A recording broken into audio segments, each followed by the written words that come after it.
right, mantras, just the way I think about them, they're just like simple words you repeat to yourself so that your kids can learn to repeat to themselves.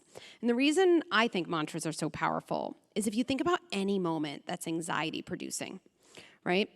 Maybe you're about to, I don't know, do something at work, or maybe you're trying to sit through your kid's tantrum, or your kid's trying to separate from you. All of those moments, to me, they feel like a tornado that just keeps getting bigger. To me, anxiety in a moment, it's just like this swirl. It's like uncontained. And then we go off in a million directions, and so do our kids. What about this? And what about if this happens? And that would happen, and that would happen. And if you think about the image of that, it's just this huge uncontained space. It's very, very out of control. What a mantra is it's simple. It's like the opposite as a felt experience. It's simple, repeatable words you say over and over and over. And if you think about what it does for you, instead of the swirl and the expansion, it gives you something to actually feel kind of in control over and very focused in the moment.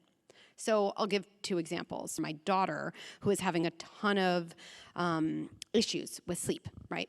Going to sleep, waking up middle of the night, all the things. And I remember someone who I respected being like, just lock her in her room. It'll be a couple bad nights. And I was like, I'm not going to do that. So I thought, locking my daughter in a room, just, okay, maybe she's going to go to sleep because she's terrified, but that's not a skill for life. Why don't I help her develop the skills she would need to soothe herself at night, which will also help her every other moment she separates. That would be good.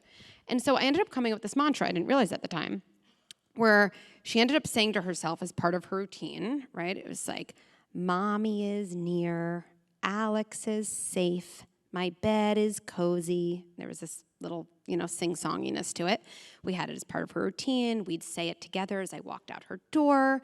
And sure enough, there were moments, literally through the monitor, I'd hear her at 2 a.m.